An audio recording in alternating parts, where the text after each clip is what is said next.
We're in the midst of a pretty robust spring market. I just sent a bunch of emails out, or an email up a bunch of listings rather, to some clients.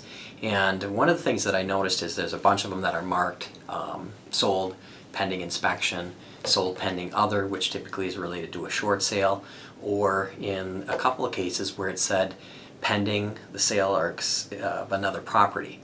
And I just want to talk about that a little bit, because that creates an interesting opportunity for a buyer who's smart and understands that the likelihood of the backup house selling in the period of time that they've got built into the contract is fairly remote. They have to, most of the time it's 2 business days from the time they get the notice. So you'd submit an offer that would be subject to the cancellation of the first offer.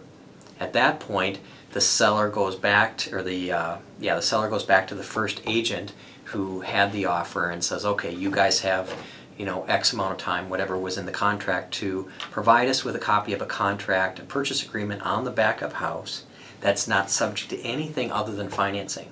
That means no inspection contingency, no nothing. So if they don't already have an offer on it, and we're able to get an offer put together with my buyers, it's highly likely that my buyers are going to get it, especially if the backup property is a townhome, because there's no way they can meet the timeline, because Minnesota has a statutory review period of the CIC documents, the Articles of Incorporation, bylaws, covenants, restrictions, financials, that cannot be contractually shortened. So there's no way for them to meet the burden that they built into the contract that they wrote on the first offer. This is a very long way of saying don't be discouraged from looking at properties that are sold subject to another home, because you've got a very high probability, and there's a ton of agents that don't understand that, and so their showings are typically way down.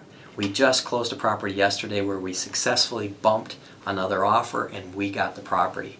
So if you've got questions about more of the kind of wonky parts of that transaction, let me know, but just wanted to make you aware of that. Thanks.